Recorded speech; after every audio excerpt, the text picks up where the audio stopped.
What's going on, YouTube? Thanks for tuning into the channel. It's your boy Devin Coates.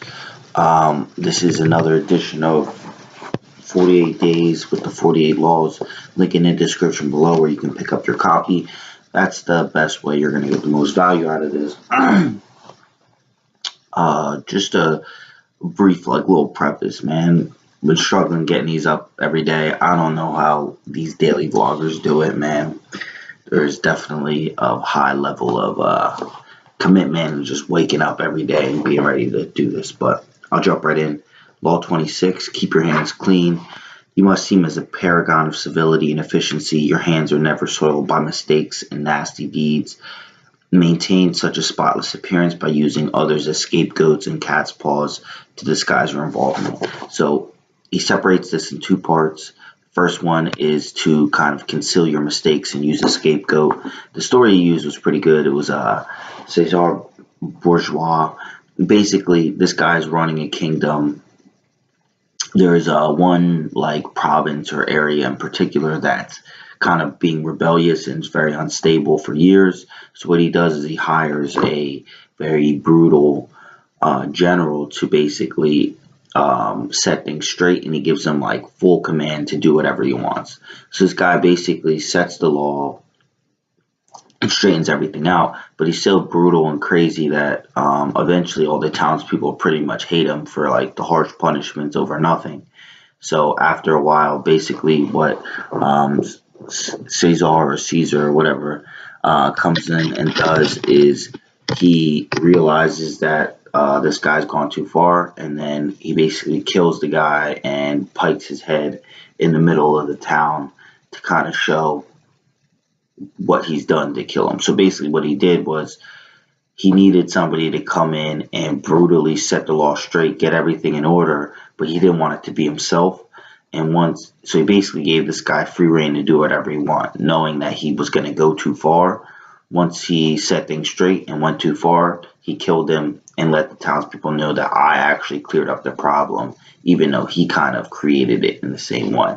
The other one was using the cat's paw. So this was the idea of getting somebody else to do your dirty work for you. I mean, somewhat similar on the other one, but he used a scapegoat. But in this one, he talks a lot about Cleopatra. And with Cleopatra, basically, and I didn't really realize this or remember this from the last time I read it, she was trying to be her dad was the king, and she had 6 siblings, and they all wanted absolute power. So they basically went through this long series of killing each other. And to make a long story short, her sister tried to kill her dad, and then she kind of got beheaded when that happened. Then it was it got down to where there was only 3 of them that really were not conspiring to kill their dad in that sense, and they were the ones who ended up getting the power when he ultimately died. And they were trying to kill each other the whole time and doing things, but because her older siblings tried to kill her dad, or maybe they even succeeded, but basically what happened was nobody really liked the fact that they were so ruthless for their power, and it was very evident that going through that path was not a way you were going to be respected ruler of the country.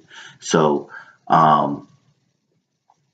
Cleopatra, what she does is she makes these different alliances with Caesar, and I don't want to get too deep into the story because it's it's many pages long, but with Caesar and other generals and people within, to basically remove her siblings from certain situations. So one of her sisters actually gets banished to Rome.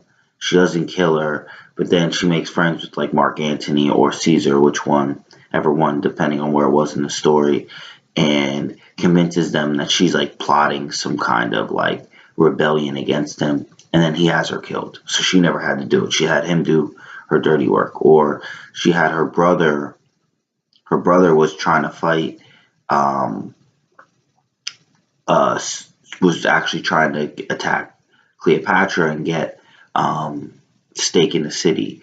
So she makes friends with Caesar and kind of has him send his army uh, to fight Rome. And she kind of protects also Egypt from getting captured by Rome by making alliances with the people in there. And she just really controlled a lot of things by making alliances. But to make a long story short, everything she did to get secure herself as the person in power and to set things up, she was basically having other people do her bidding for her. She never really had to be the person that was like, oh, I killed my brother, I killed my sister. And she ended up killing like all her siblings. But it was never actually her. She always had somebody else doing it. I probably kind of butchered the story a little bit, but that was the gist of it, was that when you're trying to keep your hands clean, using a cat's paw is basically to get somebody else to do your bidding for you. And that was really the two ways that they had to kind of secure yourself as with power in those situations. The only reversal was that you just really can't get caught. If you get caught, then you're going to be in a lot of trouble. Like, you cannot get caught using somebody else as a scapegoat, which pretty much that's like accepted. Like, dude, if you're lying, you can't really be caught as like a liar. It's going to really fuck you up. So that was it for this one. Once again, day 26, 48 days with the 48 laws. Pick up your copy in a link in the description below. Like, comment, subscribe. It's your boy Devin Coates. Peace out.